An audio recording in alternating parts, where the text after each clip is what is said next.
Thank you. Thank you for having me.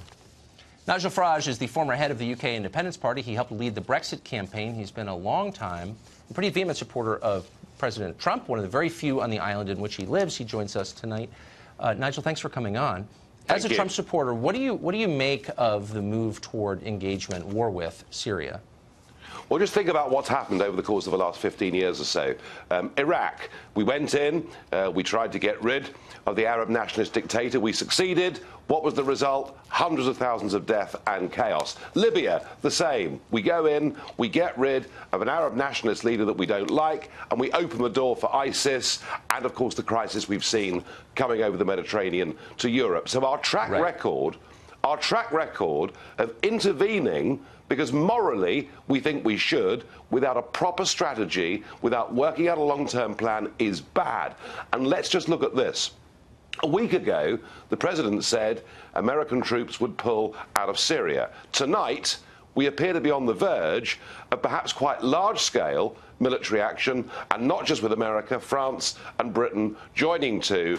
Do we have a plan? Can you imagine if the scale of the strikes was such that Assad got toppled? Do we actually think that would make Syria safer and better? You know, whatever we think of Assad and the support that he's had from the Russians, they have just beaten ISIS militarily in the field. So there are some big issues here where we have similar interests.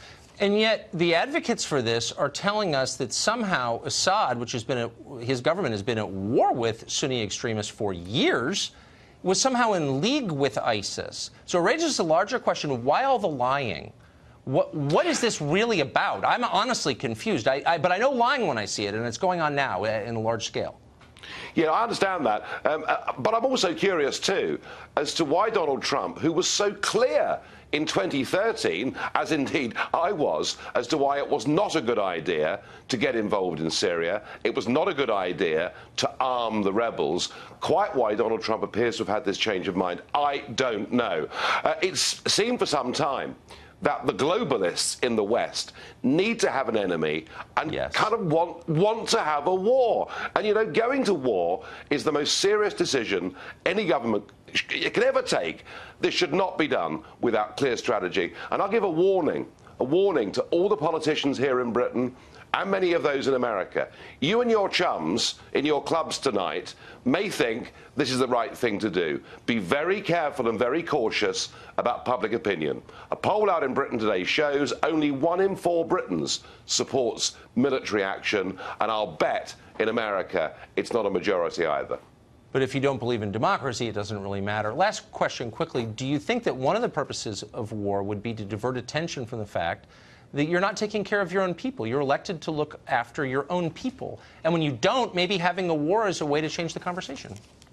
Yes, it is. It's also a great deflection away from all sorts of social issues, you know, which really give all of our problems great countries. The first role of government is to protect and maintain the interests of its citizens. Exactly. However horrible things in Syria are, they do not affect directly American interests or British interests either. And I hope our leaders think again.